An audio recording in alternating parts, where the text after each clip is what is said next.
Tiger and the Missing Cupcakes. It was a bright and cheerful morning in Pawsville, and the town was preparing for the annual Pawsville picnic. The scent of fresh-baked treats filled the air, and animals bustled about, decorating the park with colourful banners and balloons. Mrs. Squirrel, the town's best baker, had been up since dawn, carefully arranging her famous cupcakes on a large table under a striped canopy.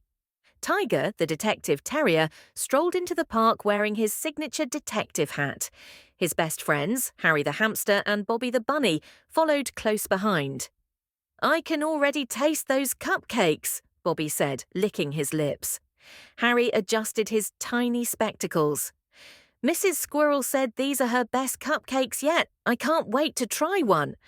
But as they neared the cupcake stand, they saw a flustered Mrs. Squirrel pacing back and forth. Her tail twitched with worry. "Tiger! Oh, thank goodness you're here!" she cried. "What's wrong, Mrs. Squirrel?" Tiger asked, his detective instincts kicking in. Mrs. Squirrel pointed to the table. "My cupcakes! They've vanished. I arranged them all neatly just an hour ago, and now they're gone." Bobby's ears drooped. "Oh no, who would steal cupcakes?" Harry tapped his chin. "A cupcake thief in Pawsville? This is serious." Tiger nodded. "Don't worry, Mrs. Squirrel. We'll solve this case before the picnic begins." He scanned the table for clues. Crumbs were scattered across the tablecloth, and there was a faint smudge of icing on the edge.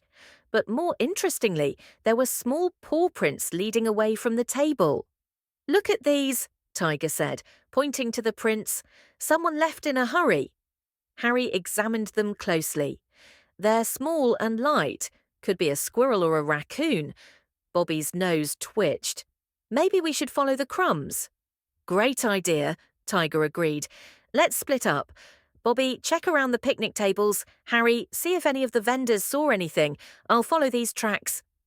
Bobby hopped off, scanning the grass for signs of missing cupcakes. Harry scurried over to a group of festival vendors, questioning them carefully. Meanwhile, Tiger followed the paw prints past the picnic tables and into a small grove of trees near the edge of the park. As he stepped closer, he heard faint munching sounds. Peering through the bushes, he spotted a small raccoon with chocolate frosting smeared on his whiskers, happily nibbling on a cupcake. "Aha!" Tiger whispered to himself. He stepped forward and cleared his throat. "Excuse me." The raccoon jumped, nearly dropping his half-eaten cupcake. "Oh, hi, Tiger," he said sheepishly. Tiger crossed his paws. "Mind telling me why you have Mrs. Squirrel's cupcakes?" The raccoon sighed. "I didn't mean to steal them. I'm Ricky. I just moved to Pawsville and I didn't know these cupcakes were for the picnic. I thought they were free samples." Tiger's expression softened. "You should have asked first, Ricky. Mrs. Squirrel worked really hard on these." Ricky's ears drooped. "I'm really sorry. I just got so excited and they smelled so good."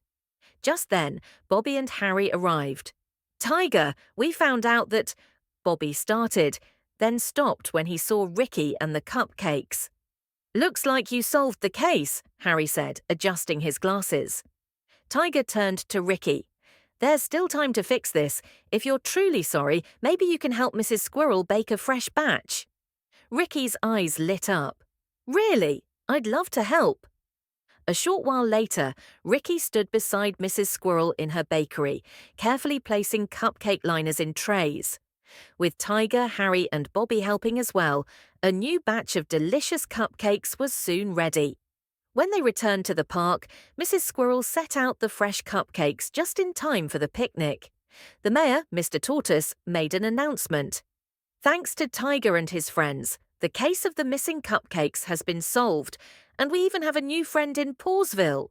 Ricky smiled, still wiping flour from his paws. "I promise I won't take things without asking again."